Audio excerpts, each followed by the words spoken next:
مترجم دو طرح کے ہیں.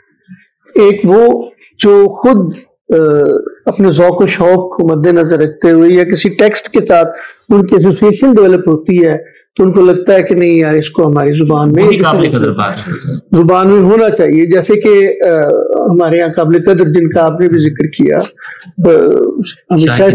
شاہد امید صاحب اور سلیم الرحمان صاحب ہیں اور محمد تقی ہیں جنہوں نے پورا یہ لٹریچر رشیا کا انہوں نے بہت بے پناہ ٹرانسلیٹ کیا. ہم تک تو زیادہ ادب جو ہے یہ جو ہم اردو کے اسٹوڈنٹس ہیں سارے تقریباً وہ تراجم ہی پڑھتے ہیں, اوریجنل ٹیکسٹ کم ہی پڑھتے ہیں. ہمارے لیے تو وہی غنیمت ہوتا ہے اور ہمیں لگتا ہے کہ یار ہم نے بہت ایک مارکا سر کر لیا اور ہم نے بہت کچھ سیکھ لیا اس سے, اور اس سے واقعی سیکھتے ہیں وہ کسی سطح کا بھی ترجمہ ہو.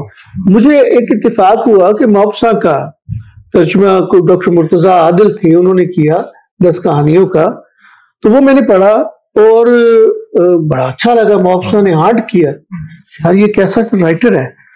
تو کچھ عرصہ بعد ہماری ایک دوست نے ہمارے مرحوم فوت ہو گئے ڈاکٹر کوثر محمود, بنیادی طور پہ ڈینٹل سرجن تھے لیکن فرینچ جانتے تھے, فرینچ پڑھی تھی, ماسٹرز ڈگری کی ہوئی تھی فرینچ میں اور فرینچ سے بڑی محبت تھی انہیں.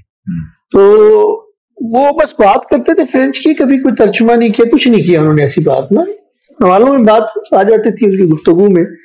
تو عاصم بٹ نہیں ہے یہاں, عاصم بٹ نے ایک افسانہ لکھا. تو ہم 3 لوگ بیٹھے تھے چائے خانے میں, تو عاصم نے کہا کہ میں افسانہ سناتا ہوں. تو ہم نے کہا ٹھیک ہے سنتے ہیں. ہم نے افسانہ سنا تو ڈاکٹر کوثر محمود کہنے لگے یار یہ تو فرینچ کے رائٹر کا افسانہ ہے بالکل سیم.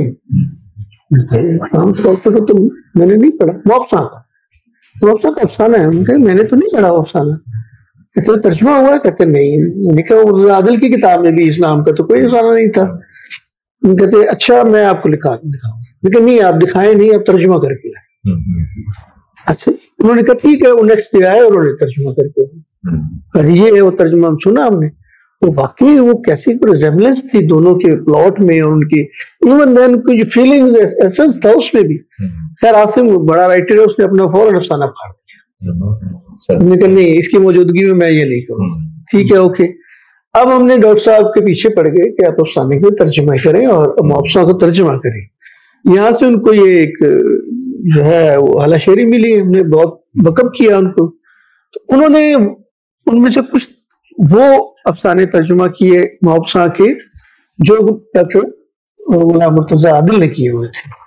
تو میرے پاس دونوں کتابیں آئیں تو میں نے رکھ کے دیکھا کہ ان دونوں کتابوں میں بہت ساری باتیں جو ہیں جو ڈاکٹر کوثر محمود نے کی تھی وہ اس میں تھی نہیں.